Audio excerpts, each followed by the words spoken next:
Hello and welcome to this session with Friend MTS and Akamai looking at piracy.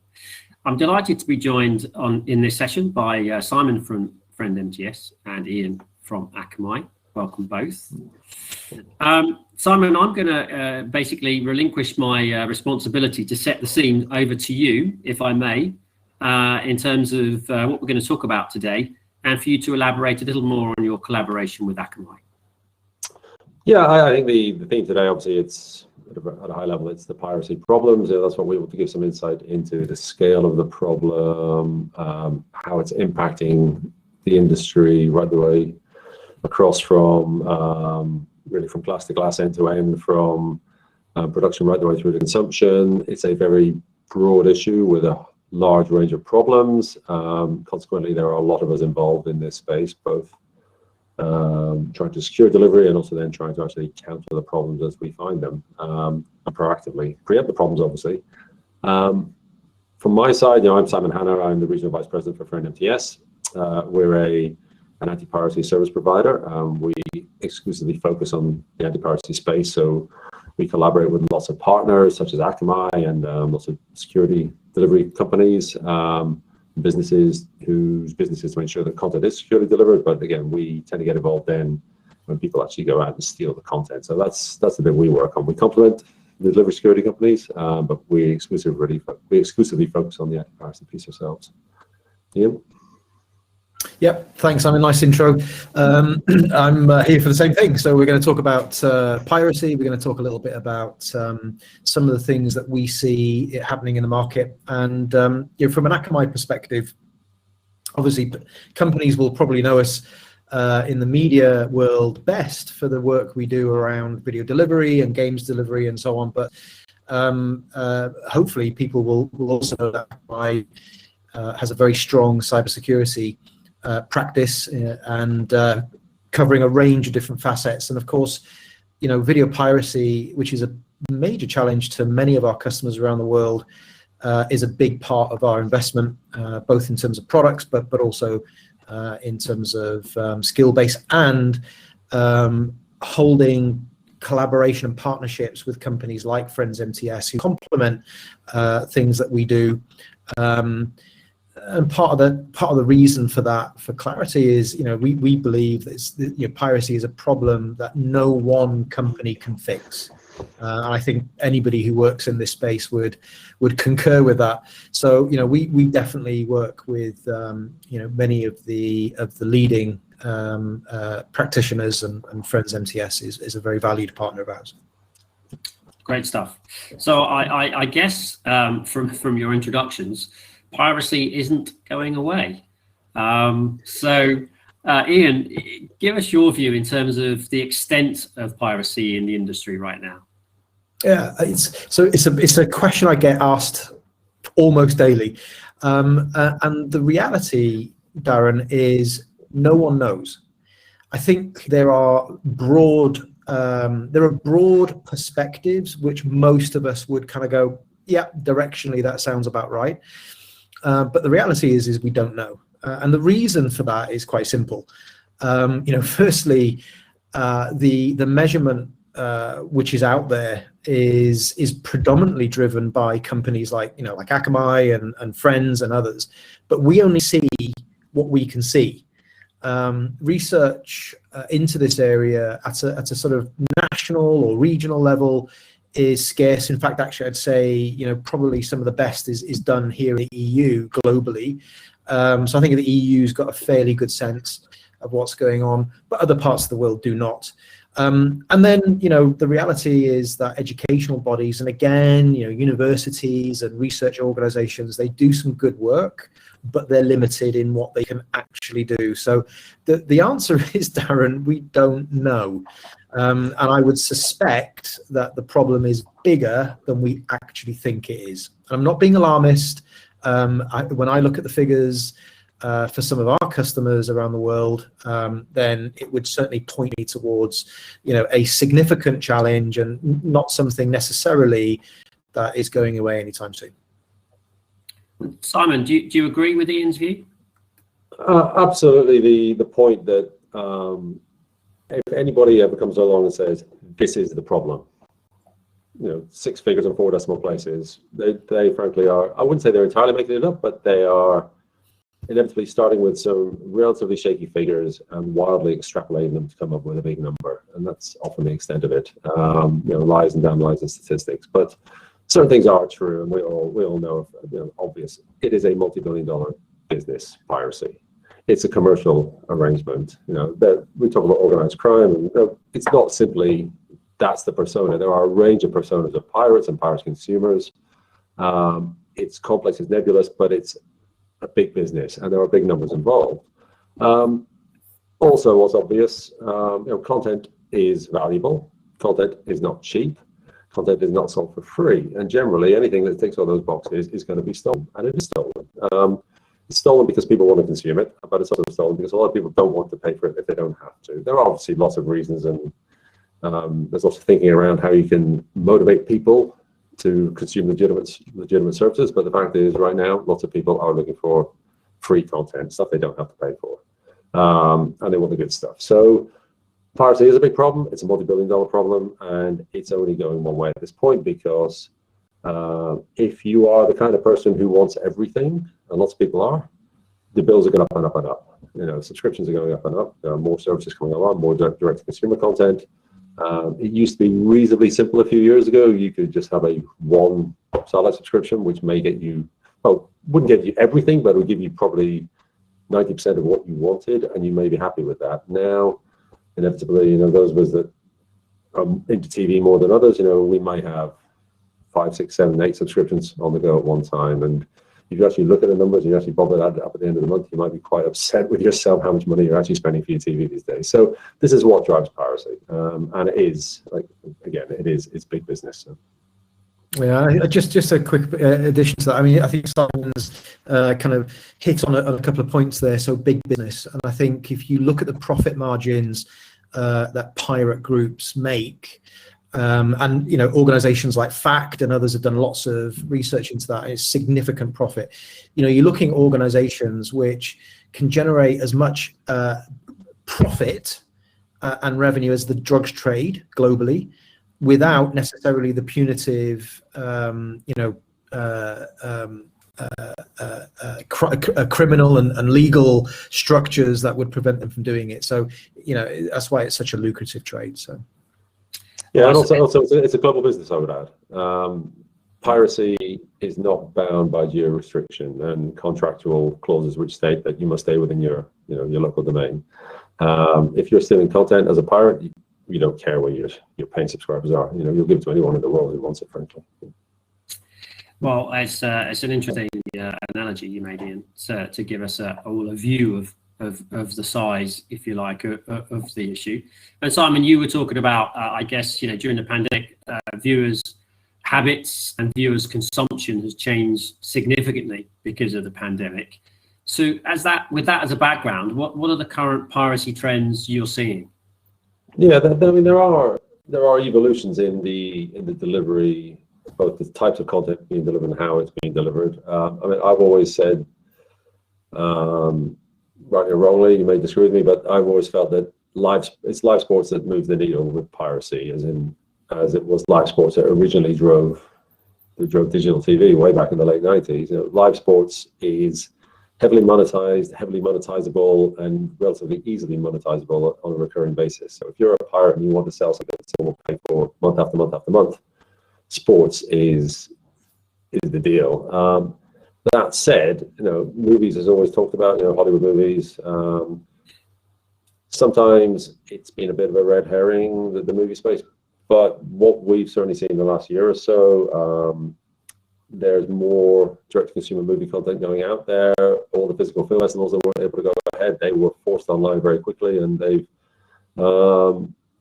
got their act together pretty quickly. A lot of the OTT platforms had to get themselves ready very quickly to be able to sell tickets, to be able to sell quality content with a quality experience, and it's in a secure manner. And they've done it pretty quickly, and they've done a good job. So we are consequently though seeing more piracy of that content. The sports thing hasn't gone away. Obviously, sports was heavily disrupted. I mean, our business, when the pandemic started and all the sports were put on hold, our business obviously took a hit immediately, but as did a lot of the pay TV services. All of a sudden, they had no content to show, and they realized that a lot of the legacy libraries of football matches from 15 years ago weren't as valuable as they thought they were, because no one really wanted to watch them, frankly. That was the unfortunate truth of a lot of the content. But when the live content came back, it was like, great, we've got stuff we can show. We just want something we can show. But yeah, I think movies has been a big churn. Direct to consumer has been a big change as well. And again, we're seeing a lot of the unbundling of the aggregated services now, where people like Disney are pulling their channels out and they're focusing on direct to consumer, and the numbers are huge. I mean, we don't know what Disney Plus numbers are like. They're one of the big boys. There are a number of big players in that space, but also then there are a plethora of small guys as well coming up behind. Yeah, I think it's interesting, because I think the pandemic did a couple of things. If I look at our own stats, both for legitimate delivery and that for piracy as well, I mean, if I think back now, well, over 12 months ago, when we started locking down around the world, we saw a year's worth of video being delivered in literally less than a month. So, I mean, obviously everybody at home, they were hungry for information, they were hungry for, news, and actually they were hungry for entertainment. So a lot of the online services, legitimate services, saw massive growth in their viewership, which was good. I mean, that's the right thing. And obviously, as Simon's highlighted, sport sort of disappeared to begin with. So of course, we saw a corresponding drop in live. But when I look at our own statistics, and we monitor piracy activity for our customers very closely, what we saw in the early phases for a lot of the what we would term sort of on-demand type viewing, so movies, TV shows, and so on. So in terms of piracy, that increased. There was a very definite increase at that point, as people were looking for things to do, things to watch. But actually, it gradually kind of tailed back into sort of what we would suggest would be normal sort of piracy figures, or expected. I think the interesting dynamic is, and this is quite a complex subject, and I won't take up a huge amount of time on this call. But displacement is the topic which really everybody wants to understand when talking about piracy. Displacement is basically, how much money do I lose because of whichever reason someone is watching a pirated version of that content. And there are two arguments. One, which is displacement is obviously a bad thing, because obviously you stand to lose a lot of money. But there's a potentially positive aspect as well, which effectively it could drive interest in your content going forward, and therefore there is a slightly more positive dynamic. I think we're kind of waiting now to see, what happens with the on-demand world, and we've seen some brilliant launches and some brilliant programming coming out from national broadcasters and SVOD providers around the world. But of course, now with sport coming back into play around the world, that's the bit that we're now watching, especially with the Olympics and the Euros going on at the moment. Yeah, and then we're also, I mean, with a lot of the big services as well, and some of the small services, there is the on-demand services. There's inevitably always going to be a degree of land grab going on. I just need subs. I just want more subs. That's my priority. I don't mind if they're sharing accounts. That's just more advertising. I don't mind if they're stealing the content. That's just more people watching my service and more people hear about it. Give me more subs. I got to get my numbers up. Inevitably, that will always be the case. But at some point, during the growth of those services, someone in the business looks at it and say, well, hang on, we're producing all this content ourselves now, and it's costing us an awful lot of money. What are we doing to protect it? Oh, we don't really do much. Well, that's not an appropriate answer, guys. We can't just let people steal this stuff that we're investing so much money in. So a lot of services now are reaching the next phase of, all right, we now need to really get serious about protecting this content. We can't just let it go out the door. because we don't want to upset our subscribers. We have to take a more mature, more sensible view now and actually start investing in our security properly. Well, I guess you raise an interesting point, Simon, because there has been perhaps a legacy view that some piracy is actually good PR, which we won't go into especially. But I guess there's a tipping point between what's good PR and then what is actually losing significant sums of money. There's also the crossover where you only really tend to fix the problem when the benefit of fixing it is greater than the cost of implementing the effort. We said for many years, why don't we put photos on credit cards, for instance? Well, because it will cost more than the actual degree of fraud. That was many years ago, that argument. But it's kind of the same with piracy. If the piracy is costing us this much, but it's going to cost what we think is all this much money to do anything about it, well, we're not really that bothered yet.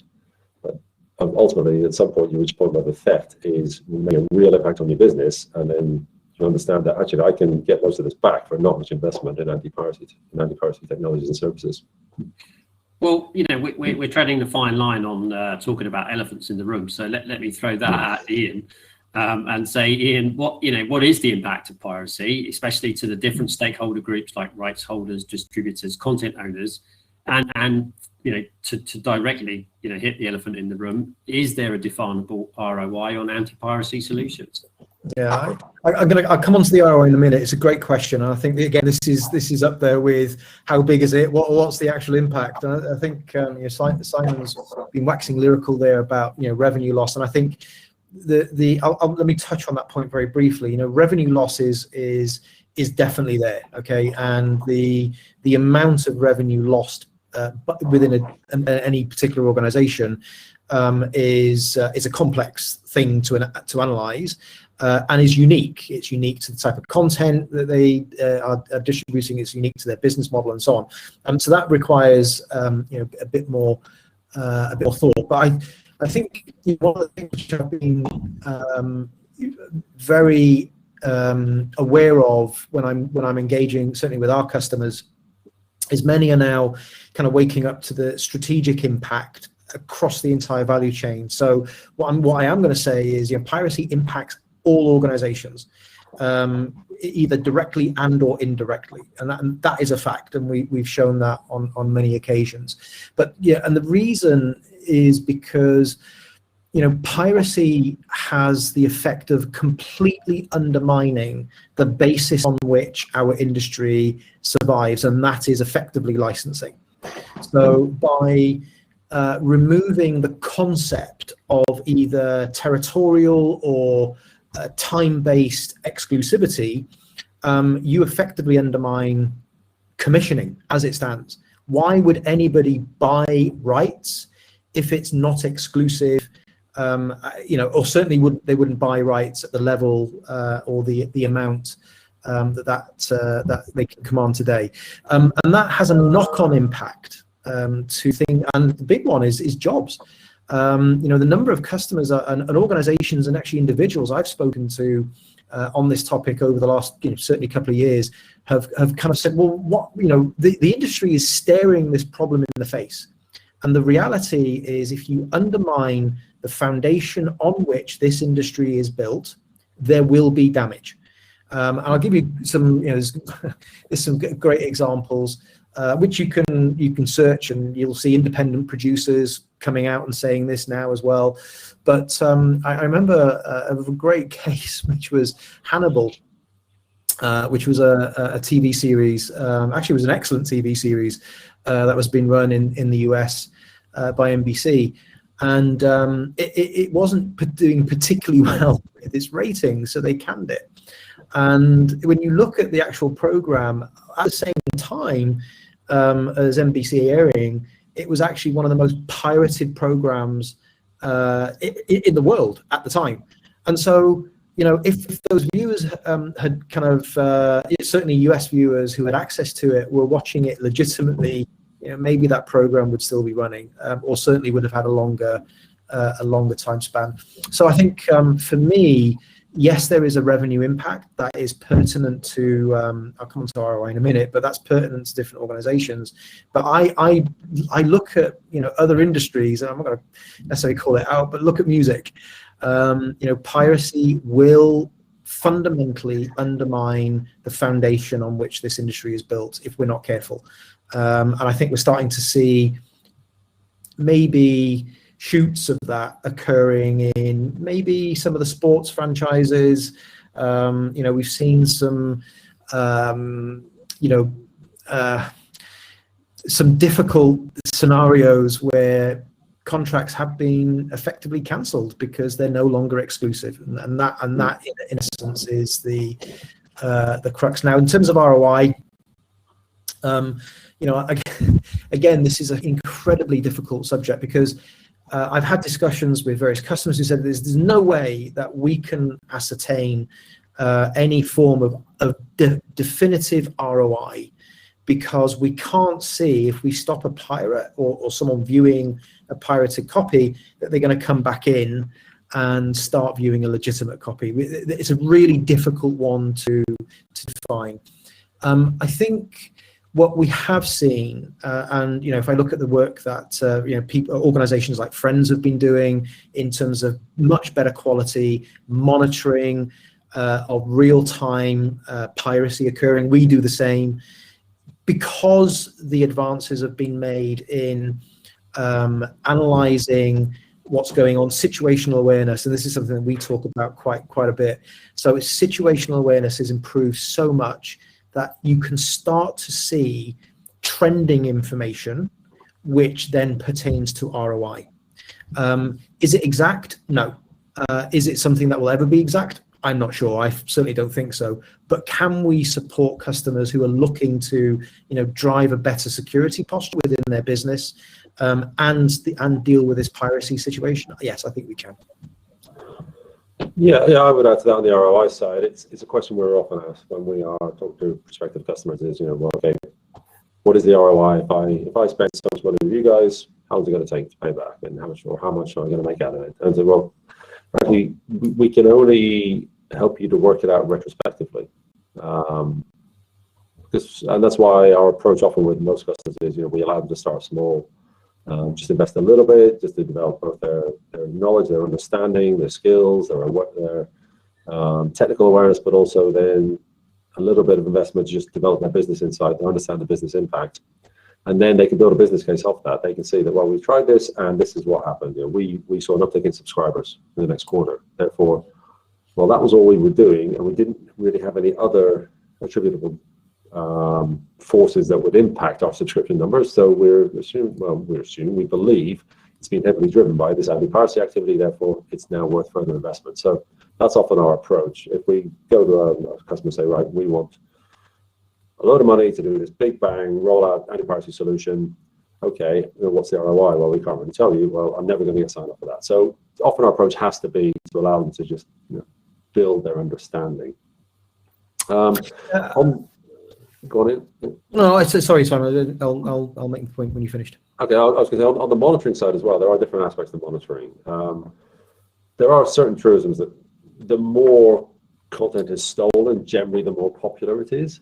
But just having certain content available in a number of places doesn't necessarily allow you to accurately say how many people are viewing that content or consuming that content. But as Ian said, the tools are evolving. We do have better awareness because we offer services as well, working with things like ISPs to actually monitor consumption within their ISP network. And when you're an aggregated ISP who, as well as the broadband, you manage the TV business, you actually care how many of your potential TV subscribers are actually consuming this pirated content. So if you are then investing on the in the anti-piracy side to stop people having access to that content, or making it harder to get access to that pirate content, you want to then be able to continue to monitor to see, okay, what's the impact now? How many people are actually trying to get to this content now? What is the impact that this investment is having? So it is that slightly more joined up approach between the various layers, using a range of tools, both monitoring, availability, and consumption, gives you a much better picture. Yeah, the point I want to make is ROI is quite an emotive area, and it's emotive for two reasons.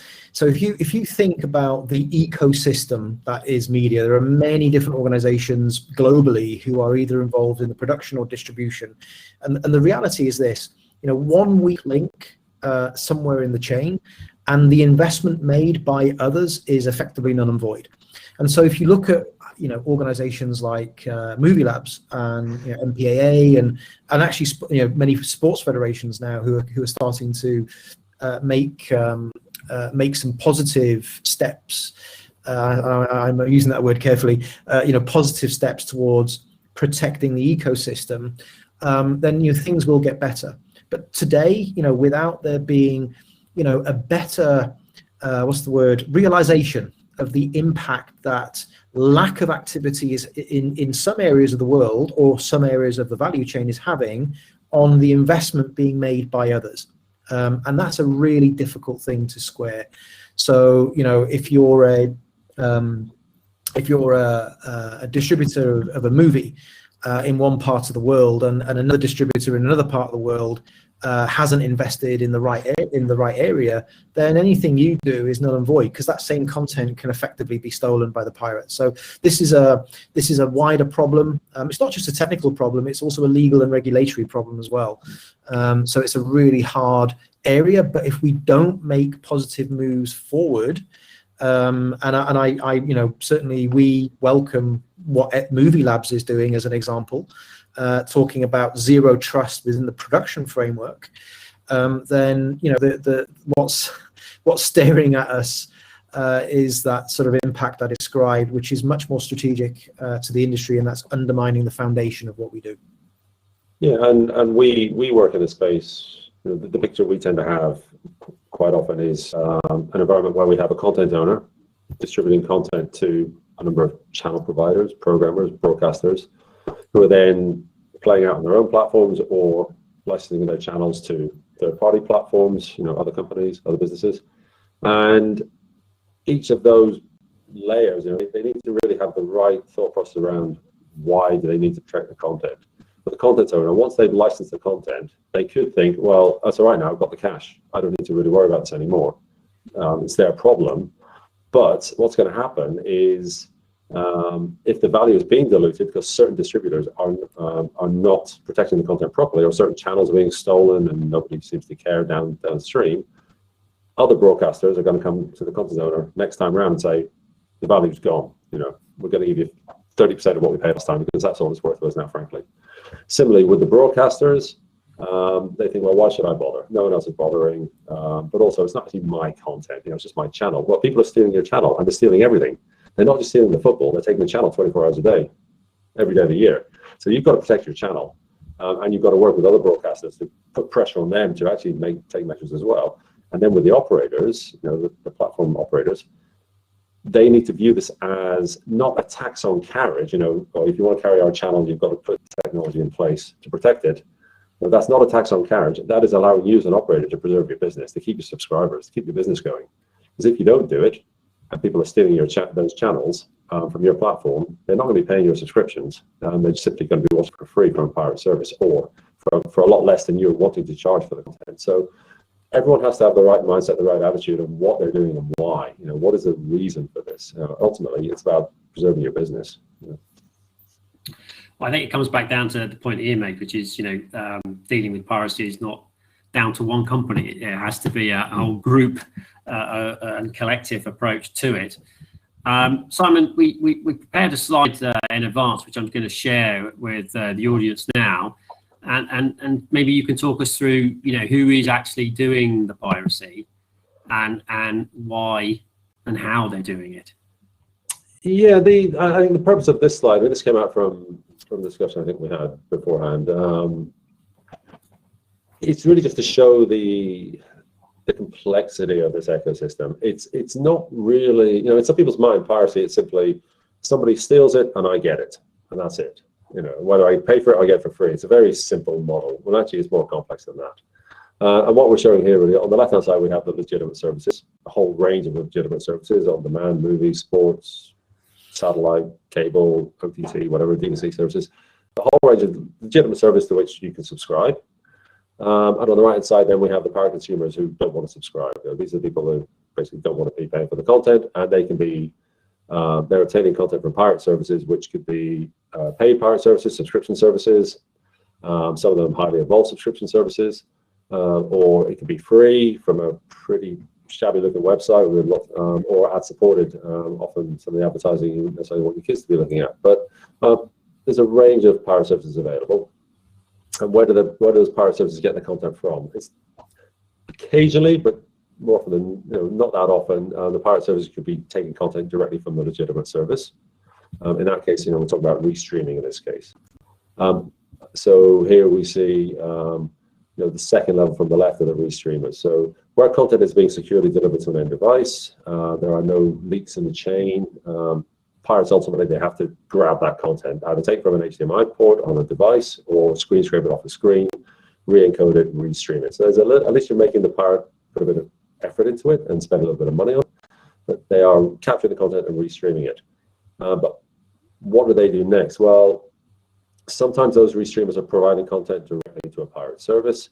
Sometimes, or quite often actually, they're just feeding it into more of a wholesale market where you get a wholesale aggregator, captures a load of streams from a load of different subscription sources, so, bundles them together, provides them to multiple pirate services. So that's the level of what we're talking about, a marketplace here. And often those aggregators will be providing multiple feeds of the same channel because these things will be going up and down all over the place in and out. Also then there's a direct line between the legitimate services and the pirate services. And what this is trying to show here is this is what we would tend to refer to as a leak, where content is not being securely delivered to an end device. So it's not being encrypted properly, or the DRM's not implemented properly, or they're not using all the available mechanisms that CDN would make available, such as tokenization and the like. And the pirate they don't actually have to do anything to access the content other than just really point their subscribers at the legitimate content, which is not being protected properly. And of course, in that instance, the legitimate service is paying the distribution cost for the pirate's operation. That's the ideal for the pirate. That's number one for the pirate. The pirate will always go for whatever's easiest, and that is always going to be the easiest, cheapest approach. But really, all we're trying to do here again is show there are multiple different ways for the content to get from the left to the right. And there are multiple different players, all making, well, many of whom are actually making money in this space. Yeah, it's interesting because I mean we do extensive research into this ourselves, because the key thing here is if you don't really understand the battle you're fighting, you're never actually going to win the battle, right? So sorry for using the sort of battle analogy, but sometimes it does very much feel like that. I don't do that glibly.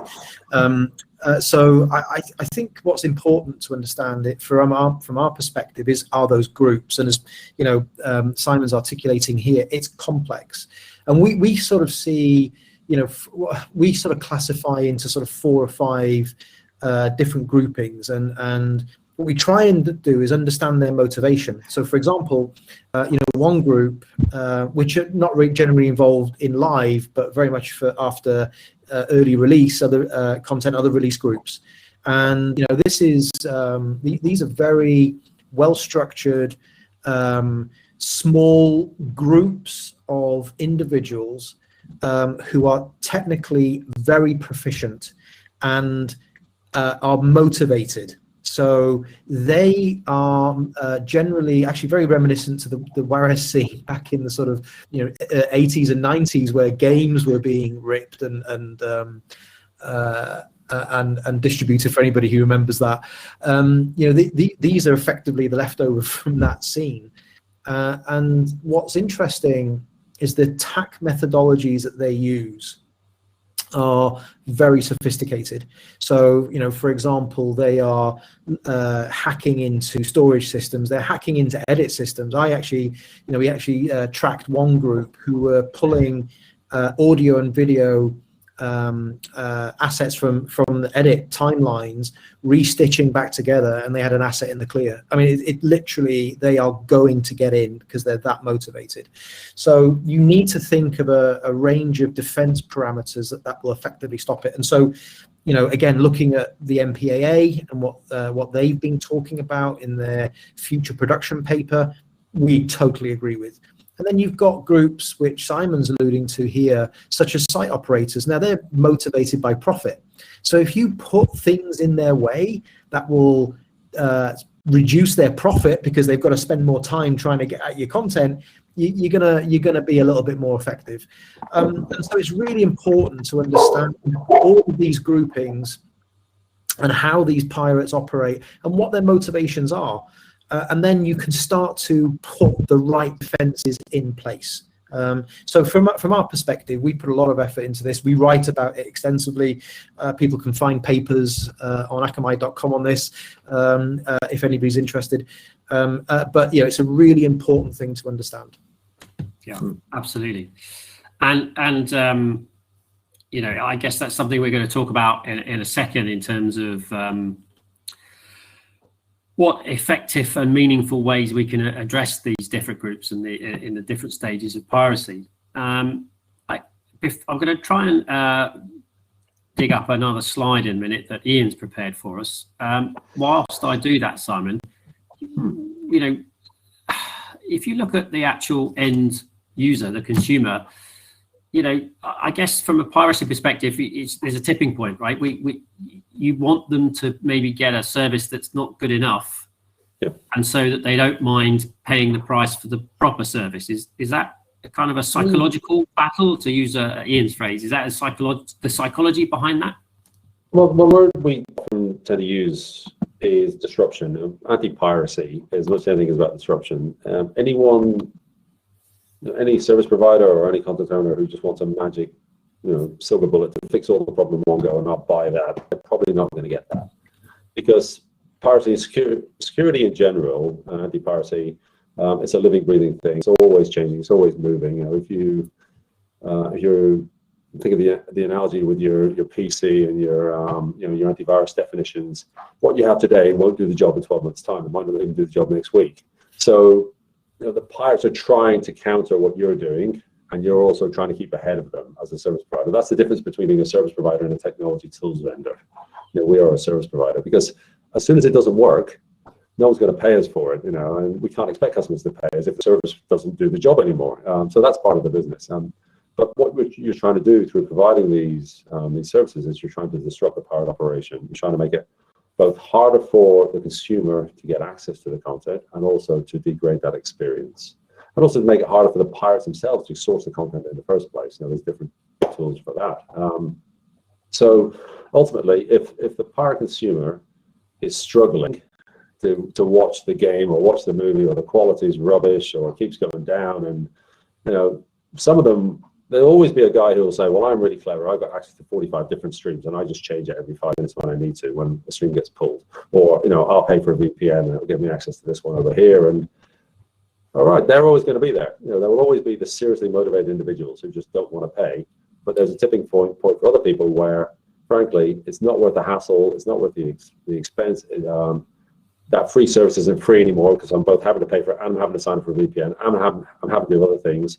And I'm getting shouted out by all my friends because the stream keeps going down and it's just a bit rubbish, and they tell me just to pay for the blooming boxing, because no one's enjoying this evening.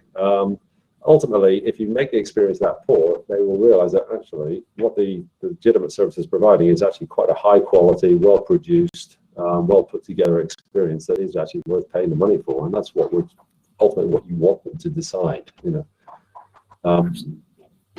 you force them? Well, if it's completely not available, but you've got to assume something will be available somewhere, but you just want to make sure that it's just not that good, frankly. Well, indeed.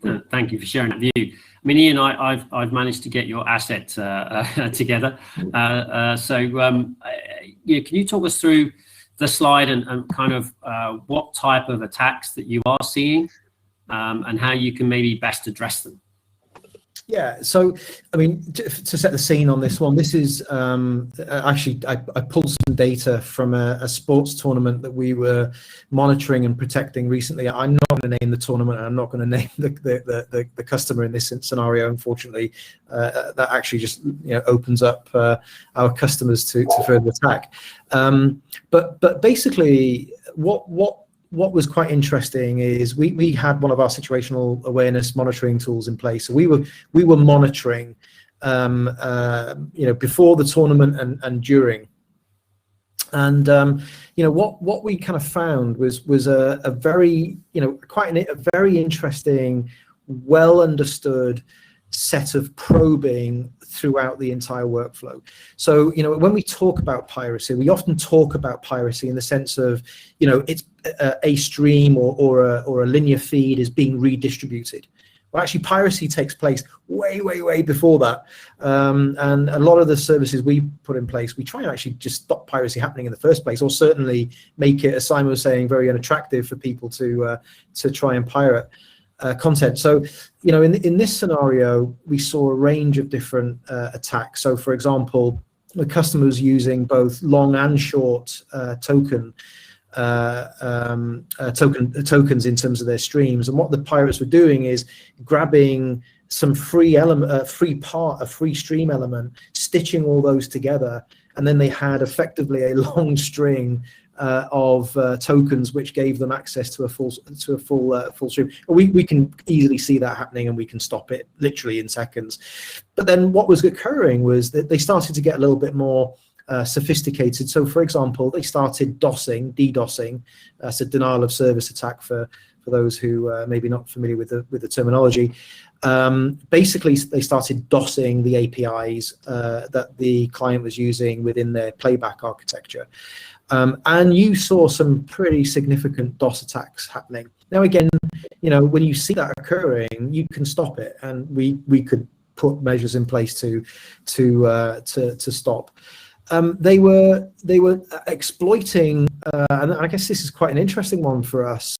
They started to exploit known weaknesses within the certain streaming devices. I'm not going to name the streaming devices, but these are not devices which we haven't heard of.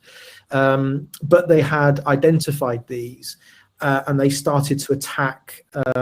Now, this particular customer was using a combination of both subscription and advertising. And what they were doing was effectively exploiting those weaknesses in the devices to literally deliver their own advertising and generate revenue from that, which was I just found quite incredulous at the time. And then there was a range of spoofing attacks on the APIs. And again, what they were trying to do was deflect. They were trying to deflect attention. And it's a well-known tactic. And again, if you can see it happening, you can do something about it. But what they were trying to do is create enough pressure in social media to say something's wrong, that the customer would start to release some of their protection. For example, DRM servers often get overloaded, certainly with big sports tournaments. And they were trying to create this sort of a structure of social hurt, so the customer would release it. We spotted it, and we could do something about it. And then you get into more what I would call traditional attacks like rebroadcasting feeds. Again, we can see that happening in seconds, and we can stop it in seconds when we work collaboratively with our customers. But the thing which really I thought was quite interesting was that the pirates were so aware of the entire workflow that the customers using, both from production right the way through to delivery, that they were able to actually start to get in and mod some of the APKs in the player. And that's where things get a little bit more serious.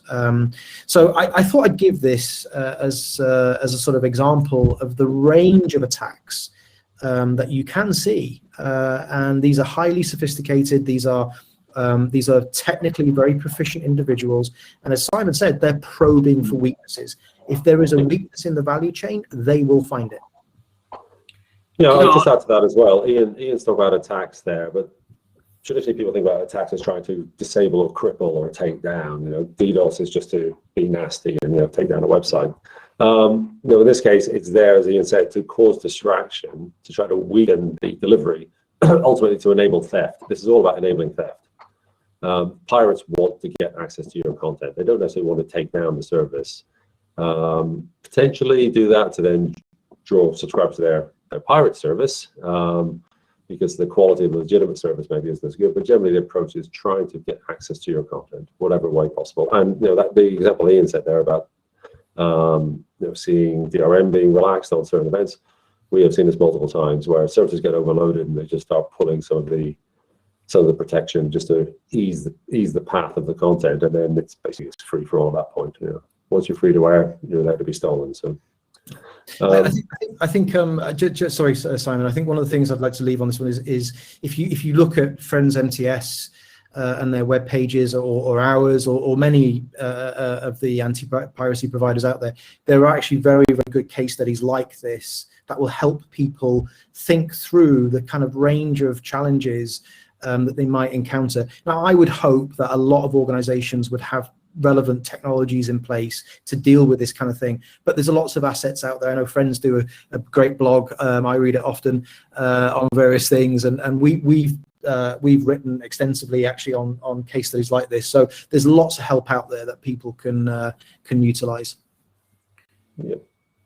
I mean, I think this slide's fantastic because it really shows the whole psychology of the pirate. Not just on the timeline, but how they start off with I guess reasonably unsophisticated attacks, searching for those weaknesses. It's almost like a boxing match where you open with a left jab, and as you get towards the end of the round, you're really starting to land the proper shots. So Simon, switching back to you. I mean, Ian's now scared the pants off me with this slide and the sophistication that's out there. But obviously, Friend MTS, it's your business to address these issues with content protection solutions. So give us an insight into some of that. We do some work in the, we're a security company. We do some work in trying to identify issues with the delivery security. The bit that Ian's describing here really is about Akamai ensuring that content gets the end device securely and effectively, and that is not compromised. And as I said, if you can do that, ultimately then you're going to force the pirate to restream. And you can't stop a pirate doing that, but you're forcing them to do it, to invest in restreaming the content. In the past, we've had relatively senior execs who sometimes should know better. They're of the opinion that, well, I've got really great DRM, or conditional access. Why do I need anything more? How can they be stealing my content? I have conditional access on my set-top box while they're taking out the HDMI. Well, how can they possibly do that? Believe me, they can. It's not difficult. And then they're re-encoding it and it's going up to the internet. Okay, well, how do I stop them? And that's where we come in. But again, you're making them go to that extra step. So once they are restreaming and rebroadcasting, what do we do about it? Well, we focus in different areas. Obviously, we monitor for pirate content. Everything we do is underpinned by monitoring, understanding where the pirate content is, and where it's being served from. And based on top of that, then there's various things you can do. You can, from a legal perspective, you can send takedown notifications. DMCA notices is something you have to do just as an initial step. But monetizing pirates, obviously, compliance rates will be predictably rather low. So what can you do after that? Well, you're focusing really then on the pirate services or the sources of pirate content, which is the subscribers who are stealing the content, the people doing the restreaming. And we have different solutions or approaches for each of those.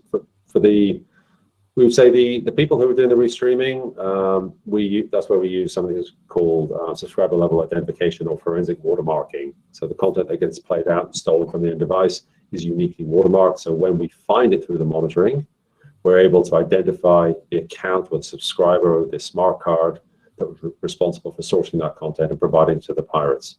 So then the operator can take action against that individual, terminate their access through a range of means. We have a relationship with Akamai. Akamai provide a stream verification API so that we can potentially automatically on identifying an identifier, we can feed straight to Akamai's CDN and say, this individual who's receiving this feed is currently, or this known CDN session is currently restreaming on the internet. Please cut them off. With the right authorizations in place, it can be done very quickly. What that then means is that the pirate who's receiving this restream feed is going to be then playing out a black screen because they're not getting the content anymore. So that's one approach, and that we would say that's a relatively sharp knife. You're going after the individual stealing the content, but it's a one-to-many ecosystem, as we showed in the previous slide. That one restreamer could be providing a feed to 50 pirate services, perhaps, or more. At the other end of the spectrum, then, we have the apps, the pirate services themselves. What can we do about those apps and those apps getting access to pirated content that's being played out from hundreds of delivery servers all around the world?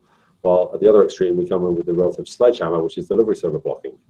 So part of the monitoring exercise, we understand which are the the video delivery servers that are making available the content from all around the world, this pirated content. And then there are legal orders put in place. It's an evolution of site blocking or DNS blocking. Legal orders are put in place as court-based authorization to force the ISPs then, to oblige the ISPs to prevent any broadband subscribers having access to this content during event time.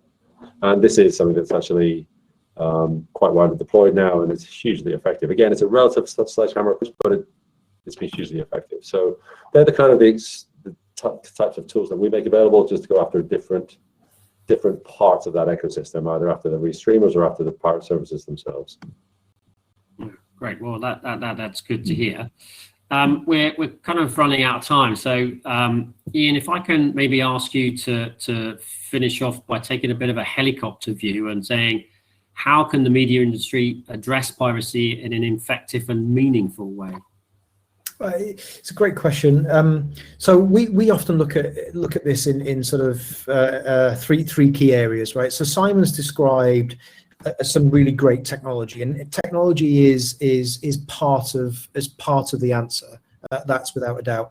But what we say is, it's pointless looking at just one part of the ecosystem, because you're going to put money into areas where, quite frankly, the pirates will just get around it and they'll get you another way. You've got to think of protecting your workflow. And so I urge people and organizations to look at the guidelines which are out there. This is not hard stuff. It's not expensive stuff. MPAA, the Movie Labs organization, has done a great piece of work looking at the concept of zero trust within production and distribution, and what that means to organizations. MPAA have some fantastic guidelines, again, which are not complex, and these are all things, these are all technological suggestions that most companies should have in place anyway, to be honest. But beyond the technology, I think there's three areas which we see some green shoots appearing. One is better data and insight, and I think when I talk to our customers, and certainly executives, I think the flavor I get back is people are confused. It's a confusing subject, and unless you live it day in, day out, like some of us do, it's a really hard thing to get your head around. And so I think better data and insight is absolutely needed. And we work with lots of organizations to help that. And we're going to be producing shortly some what we call state of the internet reports, but looking specifically at piracy. I think the other thing is better regulation. Now, we've seen some great activity around the world. I'm going to call out organizations like ACE, which many companies in Europe are members of, and they have been doing some sterling work, not just in terms of prosecuting and tracking down and prosecuting the pirates, but influencing governments to make regulatory change. And I highlight what's happened in Malaysia and Indonesia, where the governments had clamped down, and what that did to piracy, which was literally obliterate it. So really good activity in terms of regulation and government adherence. Now piracy is a felony in the US as of January this year. I mean, who'd have thought? And then I guess the sort of final area, Darren, is that sort of the use of what we call situational awareness, and there's lots of options out there. Friends MTS have great monitoring services. We do, others do. I'd urge people to look seriously at that, because that will give you a better perspective of what's actually happening to your assets and your company. And again, these are not necessarily expensive things to do. Super. Thanks for that, Ian. Simon, I guess final words to you. Maybe give us some takeaways on final thoughts that you'd like the audience to go away with. Yeah, I would certainly concur with what Ian was saying there about understand. You can't know too much about this stuff. Take security seriously. I know it's very glib statement there. Everyone obviously would say we do take security seriously, but when it comes to actually providing resources, investing, implementing, it's at the back of the queue, behind the shiny new servers and the better picture quality and the more reliable delivery and getting more subscribers. And make sure security is a first-class citizen within your business, because when you have no security, you have no business, frankly, and you're just giving it away. understand your place in the ecosystem, certainly, understand the threats, understand where you're losing content, but also understand what you can realistically achieve by investing. So how much will it really cost to get this level of impact? And often it's 80-20 rule. For a relatively small amount of money, you can recover or prevent most of the loss. If you want to get rid of it all, it's going to be diminishing returns. You're going to have to really go the whole hog. But there's things you can do reasonably quickly, reasonably cost effectively to really get on top of your problems. But understand what your problems are. And also, it's not just about technology. Technology has a major part to play, but understand your business and understand the weaknesses in your business process.